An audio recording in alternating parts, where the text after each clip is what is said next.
So we think, why doesn't God do things like that? Now, this gentleman didn't know I was going to do this. Ben, I'm going to get Mitch to come up here. No, get Mitch to come up here. I won't, yeah. We're not going to sing, Mitch. We're not. Testing. Testing. Okay. Now, do you put Mitch up in front of a group pretty regular? Yeah, every Sunday. Every Sunday. Okay. Now, Mitch, we don't have all day. Okay. No, I'm picking on. I want to ask Mitch 2 or 3 questions. Mitch, I did not know your story till we were together the other day. Tell them what happened to you. Hold and. My, do you want me to just tell the whole testimony? Yeah. Care? Yeah. Growing up, I had a blessed childhood. You know, due to my dad being in and out of prison, my mom left my dad. Me and my sister Sean were her only 2 kids, but I have 4 other brothers and 1 other sister mom took too. That's 7 kids. That tells you how great God is through my mom. I do uplift my mom too, but God works through her. Went through school, graduated high school, done good. Went to college, done good. Married my high school sweetheart. After we got married, I'll just go ahead and I made good money, but we lost 4 kids, and I wasn't living in God then. I wasn't doing any nonsense like drugs or none of that stuff, but I was stuck in the world, worried about these worldly things. But October the 9th of 2011, we had bought a brand new double wide, put on some property that my mother had given me. She lived a few houses down the road, and we stayed October 8th. We went and stayed that night. Well, October 9th, my wife got up and took her sister shopping. Me and a friend of mine were playing with tannerite, which is exploding targets. Some of you all in here may know what I'm talking about. But we blew a dryer up. It blew this dryer into 550-something pieces. One piece of this dryer hit me, and that's why my face is disfigured as it is. It flipped my stomach inside of me. By the time my mom got down there, I was running around holding my eyeballs in my hand. They had to give me 4 pints of blood before they'd take me out of there on a helicopter. I spent over a year in Johnson City Medical Center. Spent 6 months in Quillen Rehab. And I got out of there, and I felt terrible. I felt like a monster because I felt like I looked like a monster. So with me feeling like a monster, I acted like one. My wife got pregnant. I've got a beautiful son now, but I done things such as when my wife was pregnant, I would call her fat and lazy because I wanted everyone around me to feel as terrible as I felt. I pushed my mother, my sisters, my brothers, everybody. My wife ended up divorcing me. She took my son with her. She still gave me grace to see him as long as there was people around and stuff like that. But after this, I had a brother that stayed with me, and I got to experimenting with drugs. If you don't mind me saying what it was. Yeah, that's fine. Methamphetamine. It's the worst mistake I ever made. You know, a lot of addicts would get up here and tell you they lost this, they lost that, they lost this, they lost that. I didn't lose nothing. I threw it all away. I threw my home away. I threw my wife away. I threw my family away. I threw every resource that I had to me away. IV, injecting drugs. November 3rd of last year, the law shows up at what I call my house, which it's my mom's camper in my mom's backyard because mom can't trust me to live with her because I was a thief. Looking for my oldest brother. His name's Mitchell Ray Presnell Jr. My name's Mitchell Ray Presnell II. Hadn't been out of jail not even a whole month and done failed 3 drug tests. They take me to jail.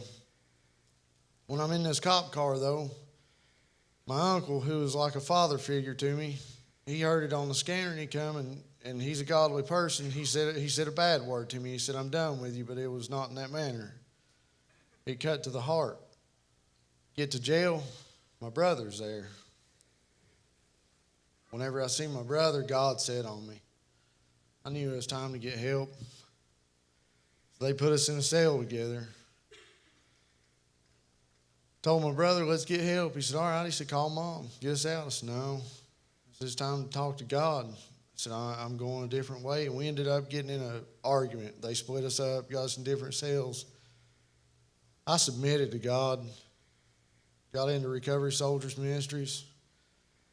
It's the best thing that's happened to me ever in my life. God found me. You've been there how long? 7 months now, about 7.5, right? Okay. So you've been drug clean all that time. Yeah. And now when I say we're going to McDonald's, you say, praise Jesus. Praise right? God. Yeah. You care if I tell them about my brother? No, I want you to tell them about your brother. And then I want to make one very important point. Because April 18th of this year, we have Thursday night services where our pastors will let us visit with our family. My mom, she's a happy person. She's in your face. You know what I mean? And I don't mean in your face bad. She's just giddy. She's avoiding me when she comes to that service. Whenever we walked out of her dorm, she was walking back to her truck looking at the ground. She wouldn't even wave at me. We go through the services, halfway through the service, it seemed like, before she got back in there. Well, after the service, I had to corner her up. My brother that I got in a fight with, that the last thing that I ever got to say to him was, I hate you, is dead now due to a drug overdose. Busted his heart. There again, God spoke to me to lead people to Jesus the rest of my life. And that's, when I tell you, we all have spats with people. Make sure the last thing you ever say to them is things that you could live with being the last thing that you ever say to them the rest of your life. Because it could very well be the last thing you ever say to them. you lost your brother right at, what, 3 months ago? April 18th. So just a few months ago. I'm going to show this. Is it okay if I show that? Yeah. Okay. I want you, Sandy, the first one I sent you. Have you got them both? The first one, we were driving Monday and saw this sign, drunks, druggies, derelicts, please come join the rest of us sinners. So they saw it and said, you've got to stop and let us make a picture. And I was going to be in the picture as the derelict, but somebody had to flip the button on the camera. So there's the drunks, druggies, and the derelict took the picture. But I want you, and it's okay if I show that Yes, other sir. picture. Yes, sir. Here's Mitch before the accident. This is the day I got married. So Mitch before the accident. Let me make this one point, Mitch. Your story, and there's stories sitting over here, here, everywhere. There can be stories sitting everywhere. Your story is more powerful than a group of people marching around the wall yelling and the walls falling down. We see God work every day. And we just got to have our eyes open and realize that. We see God work every day. Yes, sir. Thank you, Mitch. Care if I tell them my favorite scripture? Tell them. My favorite scripture in the world. It's 1 Peter 2:9. You're a chosen generation, a royal priesthood, and holy nation, a peculiar people, that you may show forth the praises to him who drew you out of darkness into his marvelous light. Then you look at Matthew 5:16. You let your light so shine before men that they may see your good works, glorify your Father which art in heaven. Okay.